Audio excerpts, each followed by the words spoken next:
말씀 은혜 같이 나누겠습니다. 하나님의 꿈은 우리와 함께 하시는 것입니다.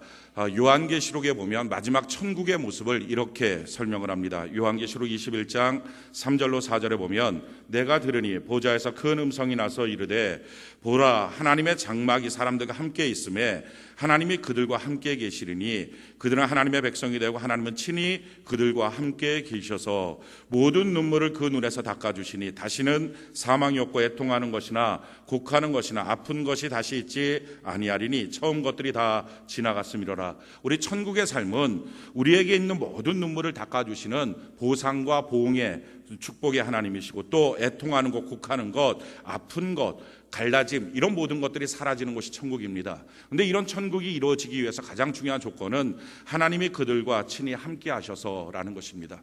하나님이 함께 하시는 곳, 이것이 천국입니다. 그래서 우리가 죽어서도 천국에 가지만 우리가 살면서도 천국을 경험할 수 있습니다. 우리 가정에 하나님이 함께 하시면 천국 가정 될 줄로 믿습니다.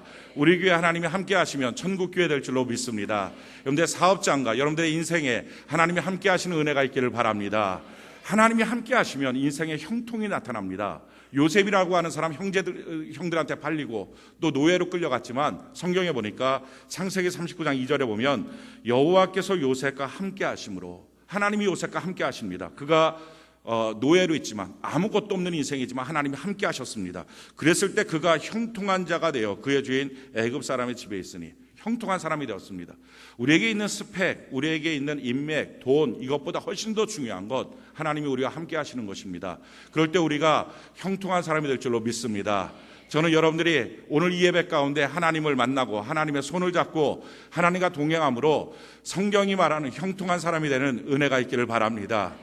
혹시 돈이 없어서 눌리고 또 인맥이 없어서 학력이 없어서 눌려서 나는 이런 것들 때문에 인생이 안 풀려 이렇게 생각하시는 분들이 있습니까? 오늘 그 마음 내려놓고 하나님이 계시면 됩니다. 할렐루야. 하나님 안 계시면 안 되고요. 하나님 계시면 됩니다. 하나님 붙들고 승리하는 은혜가 있기를 바랍니다. 여호수아가 두려워 떨고 있었어요. 저 가나안 족속을 어떻게 우리가 이깁니까? 우리는 한 번도 전쟁을 해본 적이 없습니다. 우리는 노예 출신입니다. 우리는 무기도 변변치 않습니다. 떨고 있을 때 하나님이 찾아오십니다.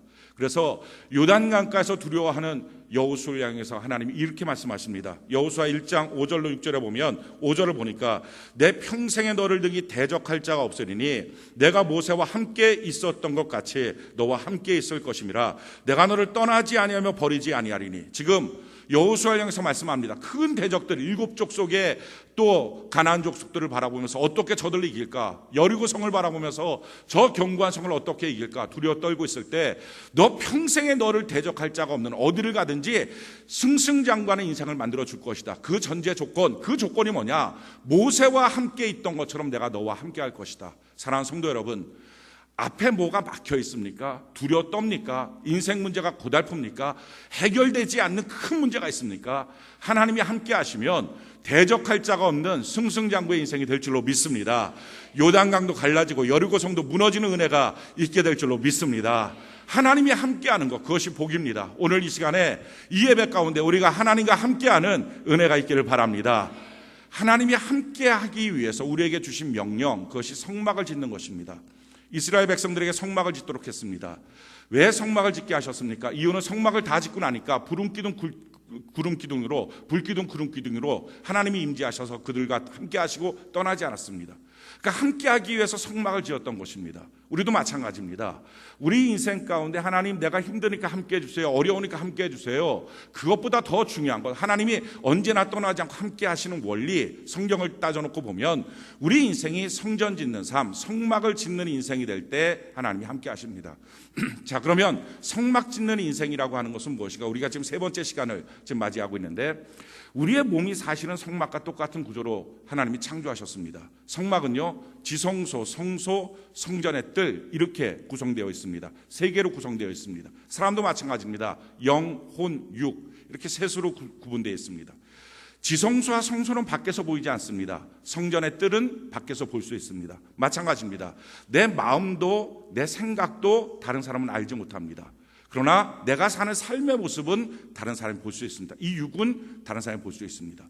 이 성막과 성전은 사실은 성막과 사람은 똑같은 구조로 하나님이 지은 것입니다.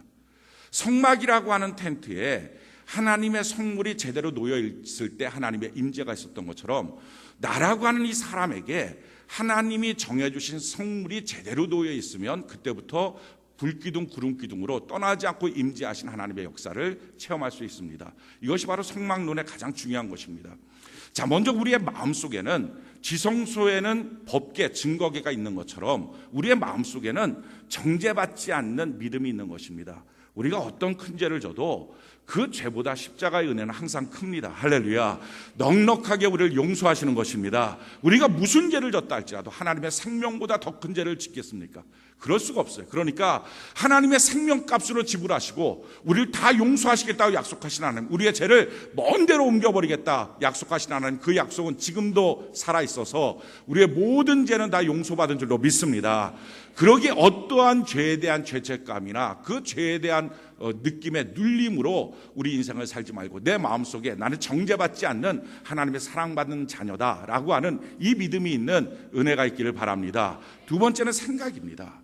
참 이 생각이 중요한데요, 우리가 정죄받지 않는 믿음이라고 하는 말을 수없이 들어도 여전히 자기의 삶에 대해서 정죄를 하고 열등감이 있고 아픔이 있고 상처가 있고 억울함들이 있습니다. 분노가 있고 우울함이 있습니다. 왜냐하면 우리 인생은 누구든지 억울한 것, 또 분노 생길 것, 답답한 것, 이런 것들을 경험하며 삽니다. 성경은 이렇게 한 인물을 소개하고 있어요.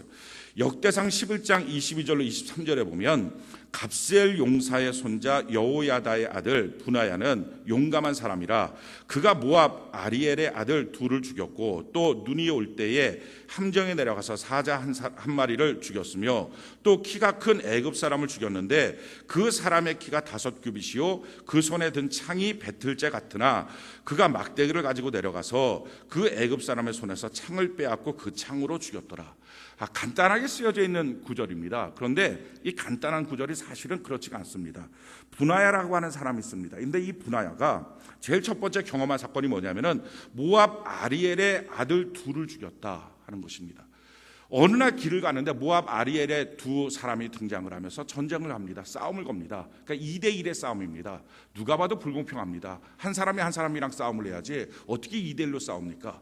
참 억울하고 불공평한 싸움인데 그 싸움에서 용기를 다해서 낙심하지 않고 분하야가 이겼다는 것입니다. 그러고 나서 길을 가는데 또 설상가상 눈이 오는 날에 미끄러져서 함정에 쑥 빠졌습니다. 근데 함정에 빠져보니까 먼저 함정에 빠진 게 있었습니다. 사자 한 마리입니다. 으르렁거리면서 독이 잔뜩 오른 사자가 있습니다. 야, 재수도 이렇게 없을까? 엎친 데 덮친 거다. 함정에 빠진 것도 재수 없는데 빠지고 나서 보니까 거기에 사자 한 마리가 있냐.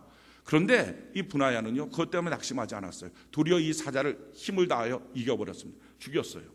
그리고 길을 가는데 애굽의 장대한 사람을 만납니다. 그 애굽의 장대한 사람은 오늘 성경에 보니까 2m 50cm, 굉장한 거구입니다. 게다가 큰 배틀채 같은 그런 창을 갖고 있었습니다. 근데 하필이면 분하야는 막대기 조그마한 거 하나 들고 있었습니다.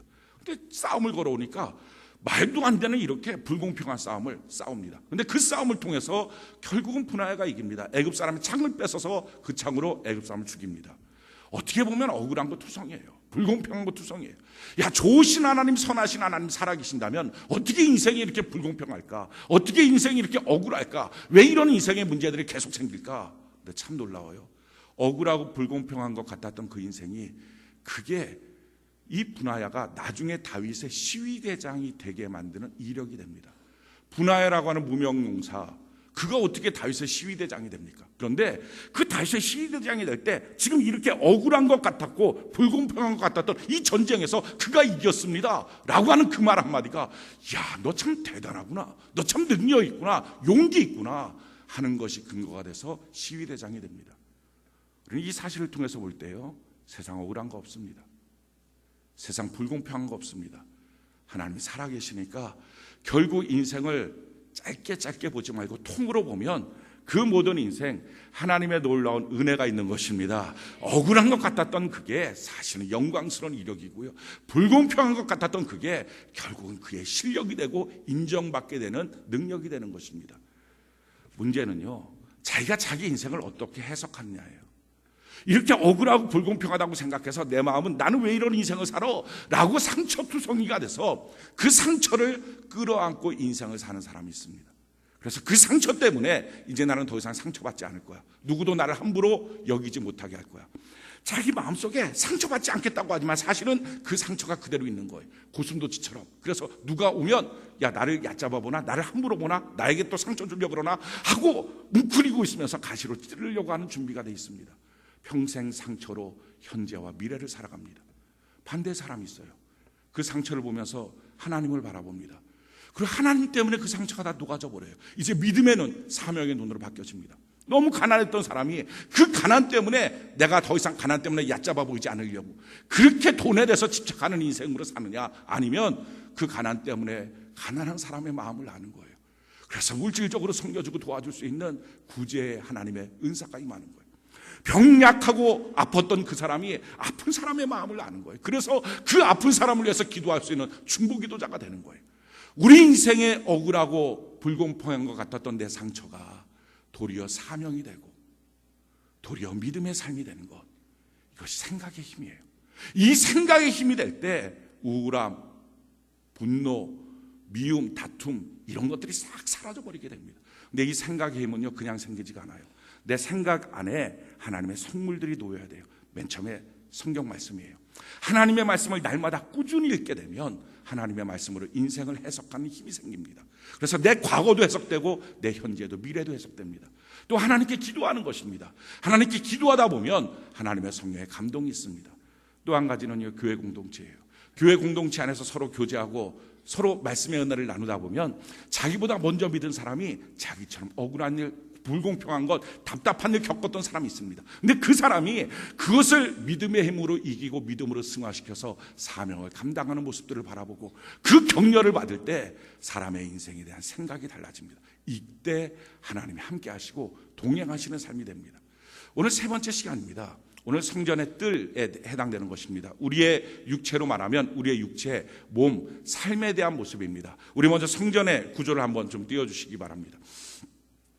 지금 이 성전의 구조를 보면 안에 텐트처럼 되어 있고, 그리고 거기에 지성소, 성소가 있습니다. 지성소 안에는 증거계가 있고, 성소 안에는 아까 말씀이라고 말했던 진설병, 기도라고 말했던 향단, 또 교회 공동체라고 말하는 이 금초대가 있습니다. 그리고 나서 성전의 이 성막의 뜰에 보면 두 가지가 있는데 물두멍이 있고 번제단이 있습니다. 오늘 번제단에 대해서 먼저 말씀을 드리고 다음 주에 물두멍에 대해서 말씀을 드리겠습니다. 이 번제단, 물두멍이라고 하는 것은요, 우리의 삶의 모습이에요. 예수 믿고 나서 가장 중요한 삶의 변화가 뭐냐, 여기에 대한 내용이에요. 오늘 번제단인데 번제단 모습을 한번 보여주시기 바랍니다. 자, 이렇게 생겨갖고요, 노수로 만들어갖고 아래에서 불을 떼고, 그리고 나서 위에다가 짐승의 고기를 각을 떠서 올려놓고 불로 태워서 하나님 앞에 드리는 그런 번제단입니다. 이 번제의 단의 끝을 보면 이렇게 뿔처럼 되어 있는 모습들을 우리가 보게 됩니다. 자, 이 번제단은 한마디로 말하면 하나님 앞에 제사 드리는 것, 오늘날 우리로 말하면 예배 드리는 삶입니다. 예수 믿고 가장 많이 바뀐 게 있다라고 하면 이 예배입니다. 내가 학교에 진학했습니다. 뭘로 알 수 있습니까? 학교 등교하는 걸로 알 수 있습니다. 내가 직장에 취직했습니다. 뭘로 알 수 있습니까? 출근하는 걸로 알 수 있습니다. 마찬가지예요. 내가 예수 믿는 사람입니다 라는 걸 뭘로 알 수 있습니까? 예배 드리러 가는 거예요. 주일날 성경책 갖고 예배 드리러 가는 거예요. 만약에 나 학교에 내가 입학했습니다. 근데 하루가 지나고 이틀이 지나고 3일이 지나고 학교를 안 가요. 그러면 증명될 수 없는 거예요. 내가 직장 취직했는데요, 마찬가지로 하루가 지나고 이틀이 지나고 3일이 지나고 출근을 안 해요.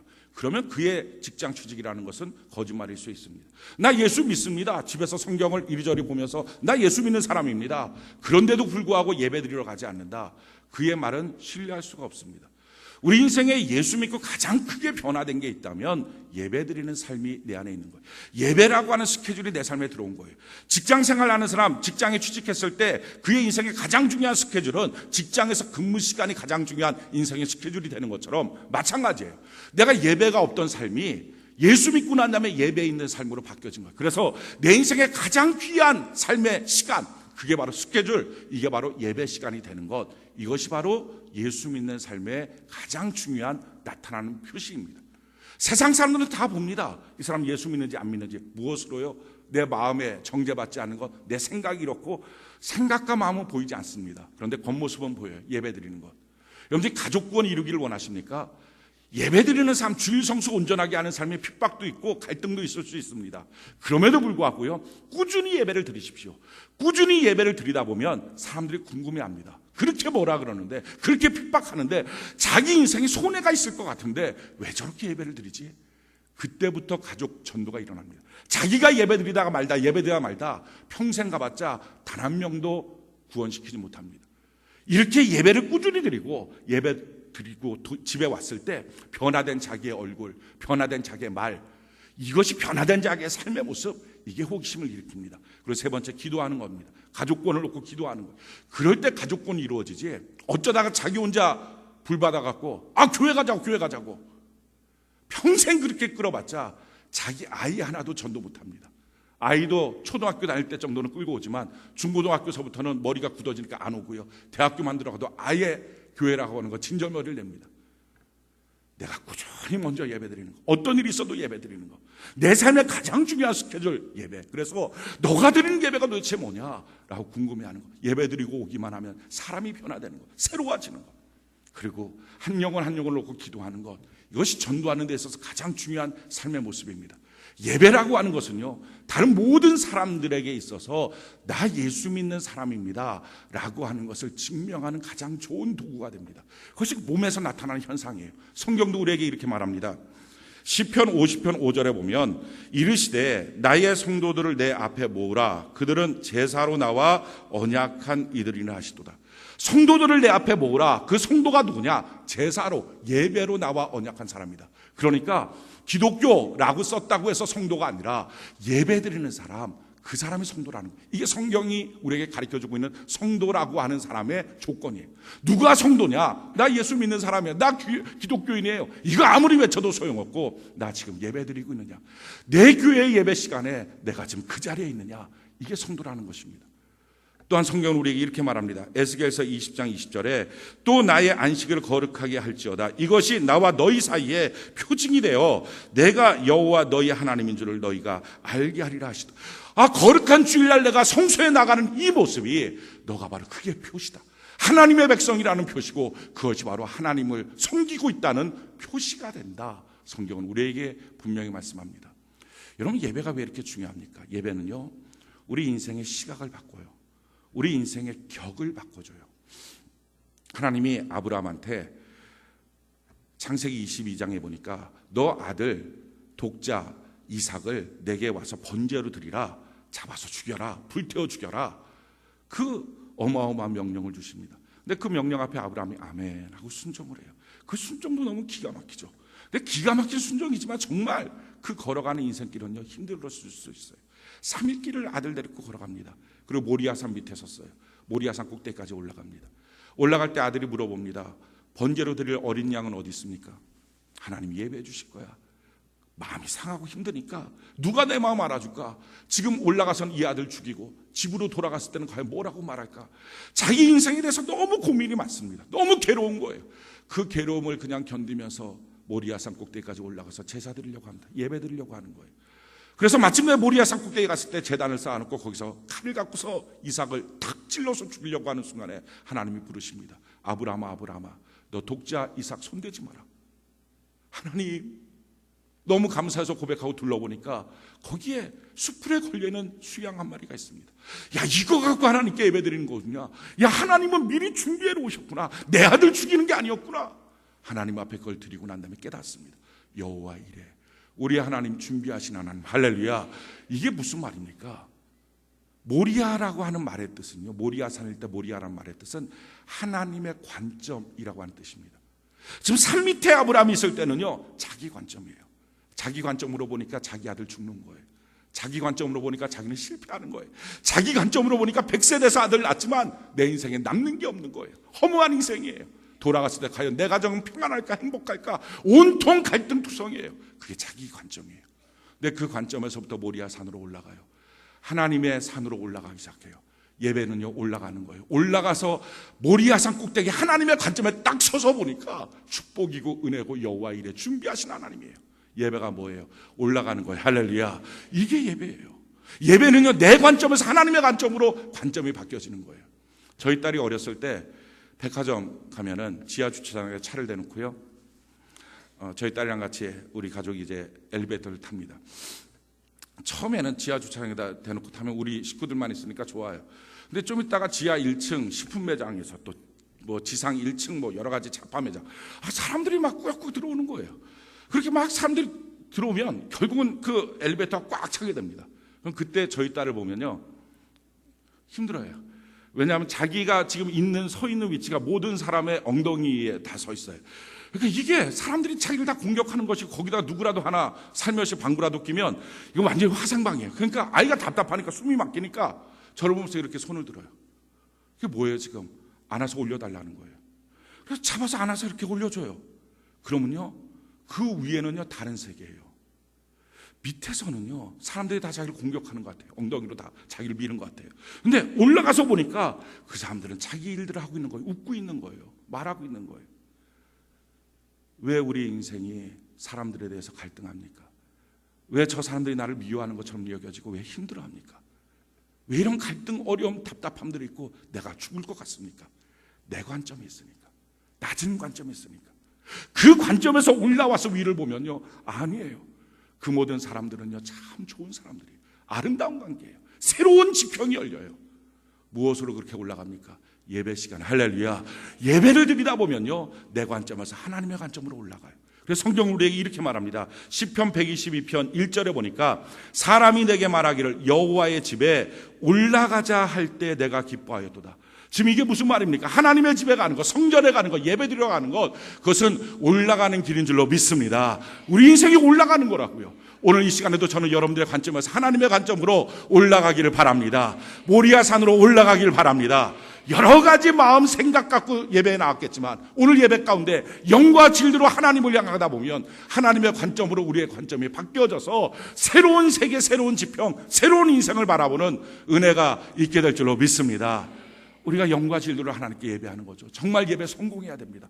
예배 성공하지 않으면 시간만 버리고 다시 돌아갈 때 똑같은 자기 관점이에요.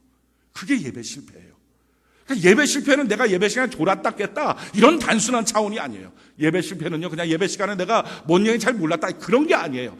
근본적인 예배 실패는 돌아갔을 때 관점이 나올 때 관점이랑 똑같은 거예요. 자기 남편을 볼 때 관점이 똑같아요.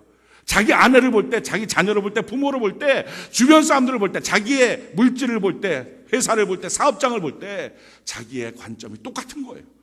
그 전에 고민하고 그 전에 갈등하고 믿고 힘들었던 관점이 그대로 있는 거예요. 이게 예배 실패예요. 안 올라간 거예요. 어떻게 하면 올라갑니까? 어떻게 영과 진리로 예배를 드려서 내 관점이 바뀌어질 수 있습니까? 성경 우리에게 딱 한 구절로 이렇게 설명합니다. 로마서 12장 1절에 보면 그러므로 형제들아 내가 하나님의 모든 자비하심으로 너희를 권하노니 너희 몸을 하나님이 기뻐하시는 거룩한 산 제물로 드리라. 이는 너희가 드릴 영적 예배니라.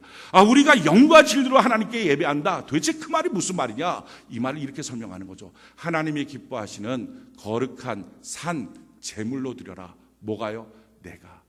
우리 한 사람 한 사람이 뭡니까? 제물이라는 거예요. 제사로 드릴 제물이 어떻게 됩니까? 양 한 마리 끌고 와요. 소 한 마리 끌고 와요. 그러면 머리를 잘라요. 앞발 뒷발 다 끊어내요. 꼬리 잘라내요. 배를 갈라서 가죽을 싹 벗겨내요. 그리고 배 안에 있는 오장육부 지저분한 거 싹 끄집어내요. 다 불태워버리고요. 고기는 탁탁 칼로 치고 그리고 불로 태워서 하나님 앞에 완전히 드리는 것. 이게 번제예요. 이게 제사예요. 이게 예배예요. 그러니까 예배는요 제물이 죽는 거예요. 누가 제물이라고요? 저와 여러분이. 그러니까 예배 시간에 내가 살아있으면 예배는 실패해요. 여전히 내 관점이 옳다고 말하고 여전히 내가 보고 있는 것이 맞다고 생각하고 내가 갖고 있는 지식 그 사람은 원래 그래 라고 하는 것을 여전히 살아놓게 만들어 놓으면 아무리 말씀 듣고 성령의 감동이 있어도 돌아갈 때는 똑같은 자기 관점이에요. 내가 죽어야 돼요. 나는 죽고 예수가 사는 은혜가 있기를 바랍니다. 이게 예배라고요. 예배 시간에는요 재물이 목이 잘리는 것처럼 내 생각, 상식 이게 잘려야 돼요. 양손 양발이 잘리는 것처럼 내 수단 방법이 잘라나가야 돼요. 꼬리가 잘리는 것처럼 세상 욕심, 미련 끊어버려야 돼요. 가죽이 벗겨지는 것처럼 내가 갖고 있는 위선, 가면 나 이런 견제하는 사람이라고 하는 거 싹 벗겨져야 돼요. 오장육부에서 다 지저분한 거 끄집어내는 것처럼 내 안에는 욕심, 정욕, 더러운 것 싹 끄집어내야 돼요. 하나님 앞에 말씀의 칼로 내 몸을 다 쳐서 성령의 불로 완전히 불태워버리는 것, 이게 제물이에요. 사랑하는 성도 여러분, 지금 예배 가운데 내 생각, 내 수단, 내 방법, 내가 바라보고 있는 것 죽고 하나님의 것으로 다시 살 준비가 되어 있습니까? 오늘 이 준비를 할 때 오늘 이 예배가 하나님을 만나고 내 인생의 격이 달라지는 은혜의 시간 될 줄로 믿습니다. 두 번째는요, 하나님이 기뻐하시는 제사예요. 어떻게 하면 하나님이 기뻐하실까? 어떻게 하면 하나님 앞에 내가 기쁨의 예배를 드릴까? 그래서 예배 시간에 남들보다 좀 더 일찍 오고, 예배 시간에 좀 더 찬양하고, 좀 더 기도하고, 말씀 들을 때 경청하고 집중하고. 왜? 하나님 앞에 선물 같은 존재 되고 싶어서. 그럴 때 하나님의 은혜와 복이 있어요. 남다른 축복이 있습니다. 예배라고 하는 것은요, 하나님 앞에 기뻐하시는 거룩한 산재물이, 거룩한 구별된, 내가 드리는 예배 시간 다른 걸로 다시 혼합시키지 않고, 내가 예배 드리다가 말다가 예배 드리다가 이것 했다, 그게 아니라 딱 잘라서 이거는 하나님 앞에 예배 드리는 시간, 이렇게 끊어놓고 예배 드리는 거, 구별된 거룩한 제사. 마지막으로 산제사예요. 살아있는 것. 예배 시간은 목사가 설교하고 여러분들은 팔짱 끼고 듣고 있는 게 아니라 우리가 같이 하나님 앞에 살아서 반응하는 은혜가 있기를 바랍니다. 다 예배 주인공이 되는 거예요. 내가 하나님을 예배합니다. 나는 예배 구경꾼 관객이 아니라 뭐라고 설교하나 설교 한번 들어보자, 이게 아니라 하나님, 오늘 내가 하나님을 예배합니다. 하나님, 나의 예배를 받아 주시옵소서. 그렇게 예배를 드릴 때 우리 하나님이 받으시는 예배, 영과 진리 예배, 그랬을 때 우리의 격이 달라져요. 시선이 달라져요. 한번 해보십시오. 그렇게 하고 마음속에 생각 자체가 달라져요. 자, 이렇게 하나님 앞에 예배를 드리면 하나님 예배 시간에 놀라운 은혜를 주십니다. 제일 첫 번째 주시는 예배 은혜, 출애굽기 20장 24절에 보니까 내게 토단을 쌓고 그 위에 내 양과 소로 내 번제와 화목제를 드리라. 내가 내 이름을 기념하게 하는 모든 곳에 임하여 복을 주리라. 하나님은요, 하나님 앞에 제사드리고 예배드리는 모든 곳에 임재하셔서 하나님의 복을 주신 줄 믿습니다. 오늘 여러분들이 궁핍한 것이 무엇입니까? 채우신 하나님을 경험하시기 바랍니다. 오늘 돌아갈 때 빈손 갖고 돌아가지 말고 하나님의 복을 하나로 안고 돌아가는 은혜가 있기를 바랍니다. 두 번째, 요한복음 4장 23절에 보니까 아버지께 참되게 예배하는 자들은 영과 진리로 예배할 때가 오나니 곧 이때라. 아버지께서는 자기에게 이렇게 예배하는 자들을 찾으시느니라. 참 놀라운 말씀이에요. 예배는요, 하나님이 찾아오시는 시간이라는 거예요. 하나님은 영이세요. 그래서 우리가 하나님을 못 봐요. 아무리 급해도, 아무리 답답해도 하나님 좀 만나주세요. 하나님 내 손 잡아주세요. 나를 인도해 주세요. 우리가 하나님 못 봐요. 근데 하나님은 우리를 봐요. 그래서 우리는요, 하나님을 못 찾아가요. 아무리 힘들어도 하나님을 못 찾아요. 우리가 기껏 할 수 있는 건 부르는 거예요. 주여 오시옵소서. 그게 기도예요. 어디 계신지 모르니까 소경 바디메오처럼 눈 감고 있는데 분명히 예수님 계실 것 같은데 다윗의 자손 예수, 나를 좀 불쌍히 여겨달라고 보이지 못하는 소경처럼 우리도 못 봐요. 하나님 보신 분 있나요? 우리 예수님 보신 분 있나요? 한 명도 없어요. 그게 봤다고 하면 이단인 거예요. 그러니까 못 보는 거예요. 못 보는 주님 너무 만나고 싶은데, 너무 내 손 잡아 주셔야 되는데, 이 험한 세상 주님 손 잡고 동행해야 되는데, 방법이 한 가지 있어요. 나는 주님 못 보지만, 나는 주님을 못 찾아가지만 우리 주님은 우리를 찾아올 수 있어요. 할렐루야. 우리 주님 우리를 만나줄 수 있어요. 근데 언제 만나주느냐? 다른 시간이 아니고 예배 시간, 영과 진리로 예배 드릴 때. 오늘 사랑하는 성도 여러분, 우리 오늘 이 시간에 분명히 예배 가운데 오신 예수님, 내 앞 헛되이 지나가지 않도록 주님, 내가 여기서 주님을 예배합니다. 주님을 만나야 될 사람이 바로 납니다. 내 앞을 스쳐 지나가지 마시고 주님 내 손잡아 주시옵소서. 주 앞에 고백하고 주님 찾아오도록 그렇게 하는, 그래서 영과 진리로 예배를 드리면, 하나님 앞에 온전한 예배를 드리면 하나님이 찾아오셔서 만나주세요. 그럼 예배에 감격이 있어요. 세 번째 어떤 역사가 있습니까? 사무엘하 24장 25절에 보면 그곳에서 여호와를 위하여 제단을 쌓고 번제와 화목제를 드렸더니 이에 여호와께서 그 땅을 위한 기도를 들으시며 이스라엘에게 내리는 재앙이 그쳤더라. 하나님 앞에 제사를 드렸더니 재앙이 그쳐요. 우리가 인생 살면서 실수한 것, 죄진 것 참 많습니다. 다른 사람한테 죄진 것 많고요, 자기 자신에게도 죄진 게 많아요. 근데 그 죄는요, 지어놓으면 그냥 있는 게 아니고 반드시 고통이라고 하는 열매를 맺어요. 내가 지은 죄 때문에 인간관계 깨지는 거예요. 내가 지은 실수와 죄 때문에 사업은 무너지고 자녀는 엉망진창 되는 거예요. 그런데 참 놀라워요. 예배의 능력이 뭡니까? 예배를 하나님께 드리면 죄로 말미암아 오게 되는 그 재앙, 그 고통을 하나님이 끊어버려 주시는 거예요. 사랑하는 성도 여러분, 오늘 이 예배가 여러분들의 실수와 죄 때문에 당할 수밖에 없는 모든 재앙이 끊어지는 은혜와 축복의 예배가 되기를 바랍니다. 근데 이 모든 예배 중에 가장 귀한 예배, 그게 바로 주일날 예배예요. 다른 예배는 주님이 명령하지 않았지만, 법으로 정해놓지 않았지만 주일날만큼은 주님이 정해놓은 거예요. 그래서 주일날만큼은 타협 없이 내가 하나님 앞에 예배를 나옵니다. 그게 주일 성수의 신앙이에요. 주일을 성 거룩할 성 지킬 수 거룩하게 지키겠습니다 라고 하는 신앙 고백이에요. 그래서 다른 예배보다 정말 중요한 건 하나님 앞에 의무적으로 반드시 빠짐없이 내 평생 예수 믿는 그날부터 주님 앞에 서는 그날까지 드려야 될 것, 이게 주일날 온전한 예배를 하나님 앞에 주일 성수로 드리는 것입니다. 이 주일 성수를 드릴 때 성경은 우리에게 이렇게 말씀합니다. 이사야 58장 13절로 14절에 보면, 만일 안식일에 내 발을 금하여 내 성일에 오락을 행하지 아니하고 안식일을 일컬어 즐거운 날이라 여호와의 성일을 존귀한 날이라 하여 이를 존귀하게 여기고 내 길로 행하지 아니하며 내 오락을 구하지 아니하며 사사로운 말을 하지 아니하면, 그러니까 주일날에 제일 중요한 것은요, 내 길로 가지 말라, 내 스케줄대로 행하지 말라, 내 하고 싶은 대로 하지 말라, 내 오락을 위하여, 내 즐김을 위하여 마음대로 쓰지 말라, 이것입니다. 오직 이 날은 내 나라의 아니고 주님의 날입니다 해서 주 앞에 온전히 드리는 것. 자, 이렇게 예배를 드리면 하나님의 어떤 복이 있습니까? 14절에 보니까 내가 여호와 안에서 즐거움을 얻을 것이라. 제일 처음에 하나님의 즐거움을 주십니다. 사랑하는 성도 여러분, 여러분들이 어떤 상태에 있든지 상관없이 세상에 주는 즐거움이 아니라 하나님의 즐거움이 오늘 이 시간 넘치길 바랍니다. 이게 주일날에 대한 하나님의 선물이에요. 두 번째, 뭘 주시느냐? 내가 너를 땅의 높은 곳에 올리고 존귀와 영광을 주세요. 사람 앞에 짓밟 폈으면 사람하고 아웅다웅 싸우지 말고 하나님이 높여주시는 주일날의 복을 다 누리시길 바랍니다. 세 번째, 내 조상 야곱의 기업으로 기르리라. 하나님께서 포기할 수 없는 기업으로, 하나님의 부여와 강성함이 있는 기업으로 우리를 채워주시게 될 줄로 믿습니다. 이게 주일날의 복이에요. 오늘 돌아갈 때 그냥 돌아가지 마시고 주일날 주의 앞에나 이 성전에서 예배를 드렸으니 하나님의 복을 받는 은혜가 있기를 바랍니다. 성경에 보면 이런 말씀이 있어요. 시편 118편 27절에 보니까 여호와는 하나님이시라, 그가 우리에게 빛을 비추셨으니 밧줄로 절기 제물을 제단 뿔에 멜지어다. 아까 우리가 번제단을 봤어요. 그 번제단 끝이 사면이 이렇게 뿔처럼 돼 있어요. 그러니까 하나님 앞에 제물로 드려야 될 양을, 또 소를 데리고 오면 그 줄을 메어서 그 제단 뿔에다 메어갖고 제물을 놓는 거예요.